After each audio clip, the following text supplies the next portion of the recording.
Why is it patriotic to support the National Rejoin March? My name's Mike Cashman, the channel is Britannia Waves the Rules. Please subscribe if you find the videos interesting.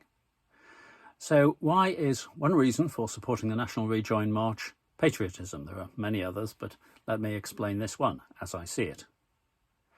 There are various adverse effects on our economy at the moment, and debate rages as to how much of the adverse effect is down to Brexit, how much to the coronavirus pandemic, how much to the war in Ukraine and increased energy prices. But there is one significant difference between those three factors.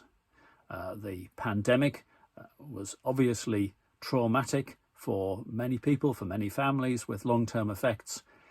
But as far as the economy goes, the economy shows that it can bounce back from that, and we can see that in the kind of graphs of output for the G20 countries, most doing better than the UK. The war in Ukraine and the effect on energy prices, the war obviously is enormously traumatic and, of course, long-lasting, devastating effects on many people, families, towns, and so on. In the long run, the UK economy will recover from the impact of the war in Ukraine. We have to assume at some stage that hostilities will cease and that the shock impact on the economy will come to an end. So Brexit is different in that respect from the COVID pandemic and the war in Ukraine, because the Brexit effects may be assumed to be permanent. So many politicians are assuming that. Many people are telling me that there is no chance of the UK rejoining the EU. You may have seen my interview with Terry Reinke, MEP. She gave a view on the EU readiness to accept the UK back. You may or may not accept that, but the point is many people view Brexit as permanent. I don't dispute that. I don't dispute that many people view it that way.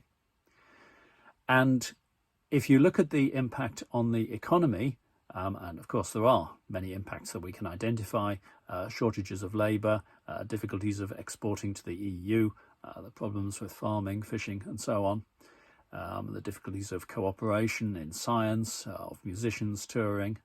If we look at those impacts, then we've got first order impacts and second order impacts. So everything that I've described is the first order, the direct impact of Brexit causing damage to the economy. There are those who argue that there are counterbalancing benefits, seem to be fairly hard to identify, but the damage can't be, you can't argue with that, can't argue with the damage that Brexit has caused. And the trouble is that you then have second order impacts, and these are harder to quantify. But that is not just the businesses that have shifted from the UK to Europe or shut down operation and so on, but those that now look at the future prospects for Britain and look at the first order impacts and look at the negative impacts on the economy and take a view as to whether Britain is a thriving economy or not, take a view as to Britain's future prospects. And of course, the danger is that they consider Brexit and the damage from it to be permanent. These are people not necessarily with any political views, they're just wanting to make business decisions. And part of the point of the National Rejoin March and my interview with Terry Reinke is it's putting on the table the question of, could Britain rejoin the EU? It's not going to happen immediately. We're not going to rejoin in September 2022. This is a process that we need to go through, or a process which, if it is to be successful, will take some time. And it's not just the popular view that we should rejoin the EU, which is there already to some percentage, but we need that to be greater. We need a political view in favour of rejoining. But the point is that if we allow the idea to be squashed, to disappear, to be off the news, then Brexit will be assumed to be permanent. If there can be thousands, tens of thousands, wouldn't it be great to have hundreds of thousands of people there at the National Rejoin March? That sends a signal by the very march itself, irrespective of how much notice is taken of it immediately by politicians.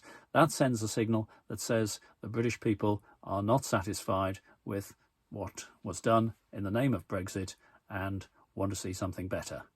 So do join us on the National Rejoin March, 10th of September, finishing in Parliament Square with a rally at 3 o'clock. You can hear me speaking there for just 3 minutes and many other speakers, so you get to hear a little bit from quite a number of people and see what it is that they have to say, see what you think. Do come and join us on the National Rejoin March. And watch out for the new book that Augusta Lees and I are working on. It's My Party and I'll Lie If I Want To, with QR codes on the page where we've got recordings, so you can go straight from the page to a video of the recorded song. Coming out in September. Thank you.